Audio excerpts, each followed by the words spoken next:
well and good.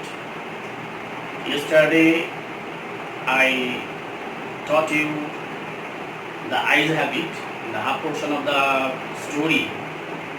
More than half portion of the story was finished. But now I will deliver a speech or I will give an analytical study of the analytical study of the story with a view to making you understand the main theme of it. The story has two other titles. Remember, the eyes are not here and the girl on the train. So these are two subtitles of the stories. The other day I told you that the story was told in the first person narrative, which makes the narration authentic and realistic. The narrator, throughout the story, the narrator tries to play a hide and seek about the fact of his blindness. And the story, we will read the next portion and we will see that the story is full of irony. And there is a quotation from Matthew chapter 15 verse 14. If the blind lead the blind, both shall fall into the ditch. This quotation may inspire the narrator to write the story, and there is a continuous interplay of blindness and vision throughout the story. Now I will read in between the line of the story. Yet I was prepared to sit there for almost any length of time just to listen to her talking. The narrator clearly reveals his romantic attachment with the girl. That's why he feels that he will not feel tired to sit with the girl for a long time. This is extremely romantic. Her voice had the sparkle of a mountain stream. Again, there is the mention of auditory sensation.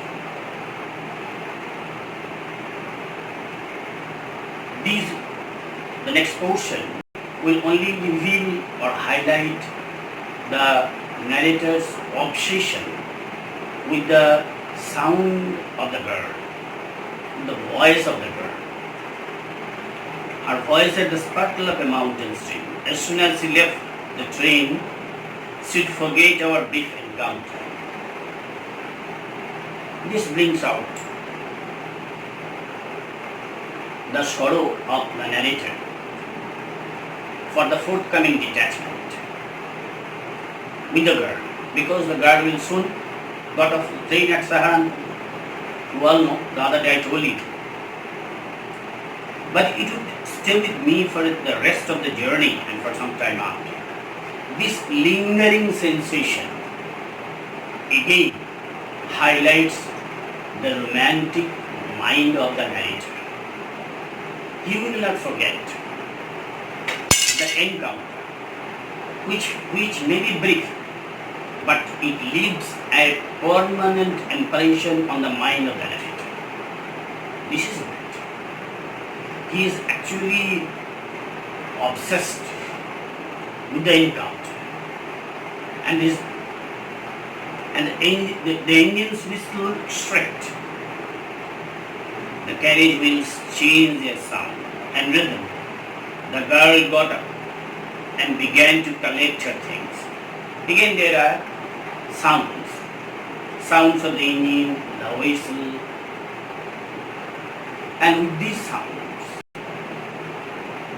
The palpitation of the narrator's heart seems to grow high because the girl will soon get off the compartment. I wondered if she wore her hearing on, or if it was plaited. Perhaps it was hanging loose over her shoulders, or was it cut very short? This line indicates the narrator's obsession. The narrator is young, and the girl is also young. So the narrator's obsession with sensual pleasure here stands. This long hair stands for beauty, and the poet's obsession with the hair of the girl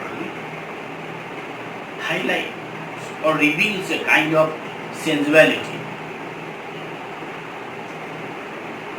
embedded in his mind. Because we get this reference of long hair in John Keats's poem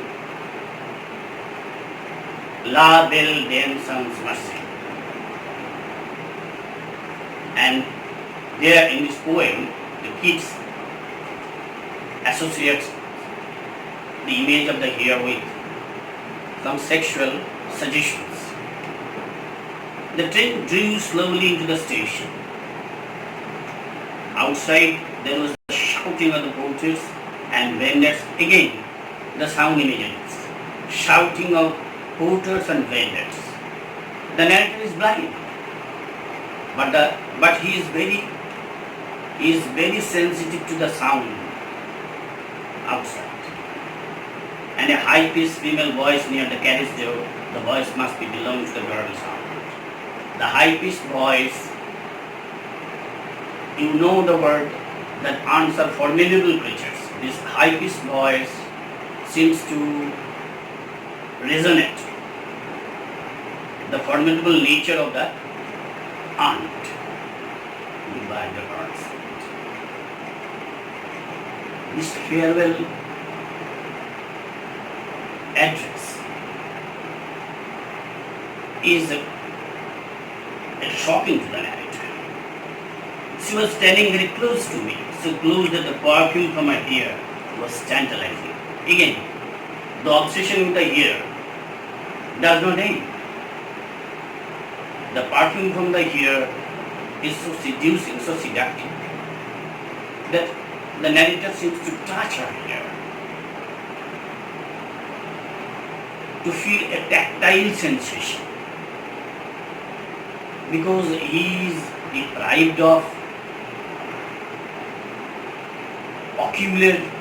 his ocular sensation or optical sensation. I wanted to raise my hand and touch her hair, but she moved away. When the narrator, only the scent of perfume still lingered where she had stood. This is olfactory sensation. The scent of the hair still lingers. This is olfactory sensation. So there is a tactile sensation, auditory sensation, and here the olfactory sensation, or the sensation comes through the nose, the perfume of the hair. There was some confusion in the doorway. The confusion in the doorway is not only physical but is also mental. Because there is a confusion in the mind of the narrator. What will you do next?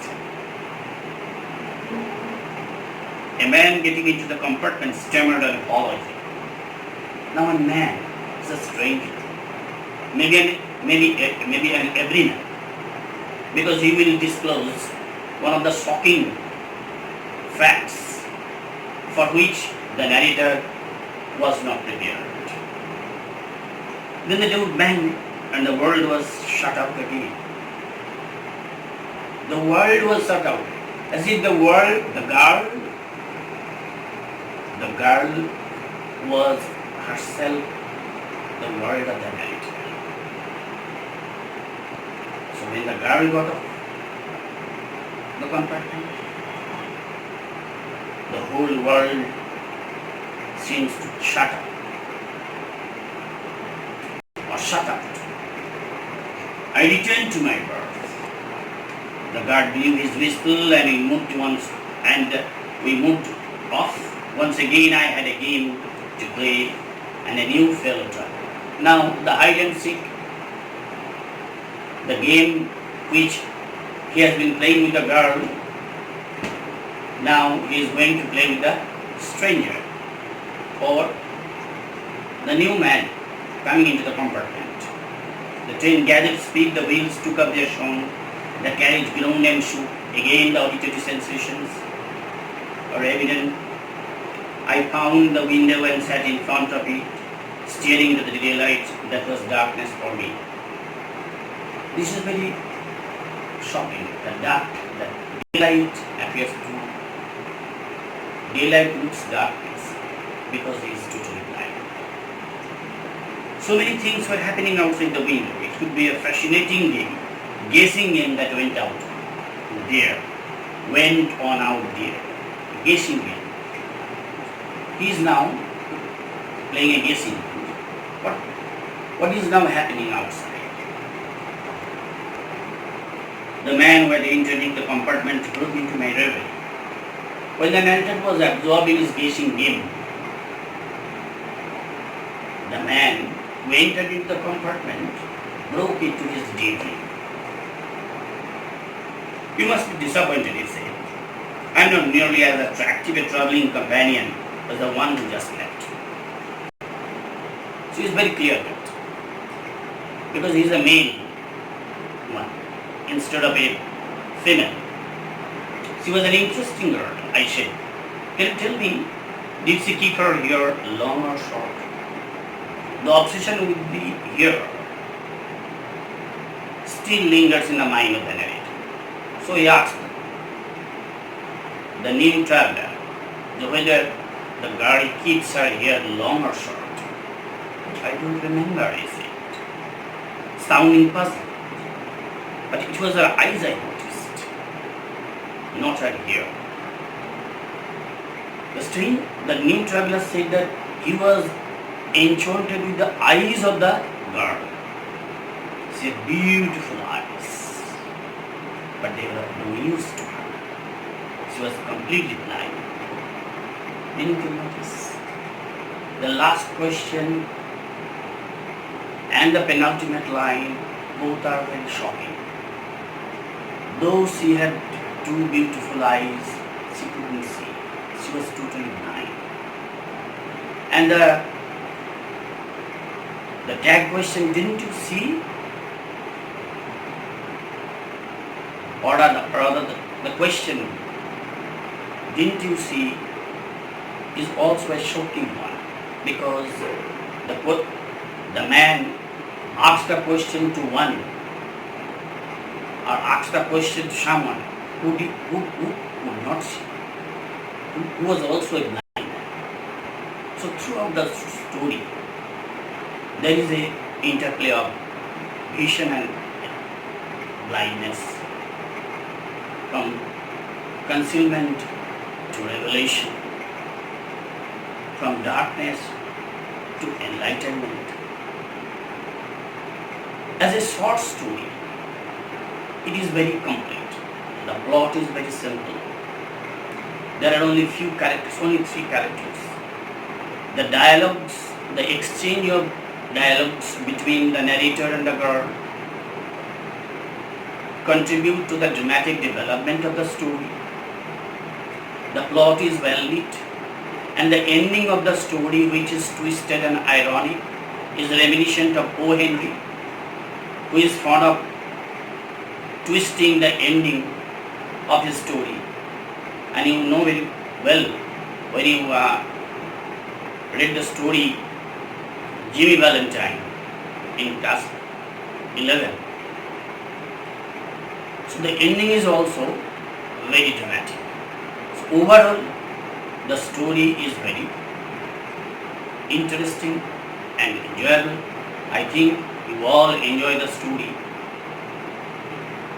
And in the next classes I will make you I will give you some important questions on the story if I find opportunities. But for the time being, I would like to draw your attention to some words, to some synonyms which are very important for the proper understanding of the story. See, the other day I told you that the Eyes Have It, which was written by Ruskin Bond, is a short story. And the author got the Sahitya Academy Award for his book Our Trees Still Grow in Data, and Padma Shri in 1990 for children's literature. Important words you may jot down. If you find opportunities, just slow the pause your video and jot down if you would like to confidently with strong belief. Daring, reckless. Flattery, praise that is not sincere. Gallant, brave, or courageous. There are so many sentences. Serious, grave, encounter, knitting, barn, long hair that has been twisted into a round shape and is worn at the back of the head. Khopa, বাংলায় বলে খোঁপা. Porters, police, tantalizing, enticing, seducing or seductive, apology, forgiveness. This is so.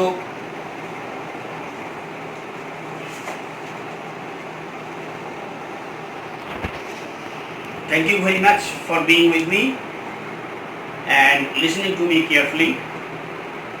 Thank you, my students. One thing you have to remember in this connection, that this simulated, it is very difficult to take this simulated class because there are no students at all. Only my son is taking the video and I am just giving the lecture in front of him. So it's very difficult to think about a class packed with students, and I try to charm them or impress them with my gestures or postures. However, I try my level best to make you understand through this digital class, to make you understand. Those who have smartphones can make use of it, and if you are benefited to a little extent, I shall be very grateful.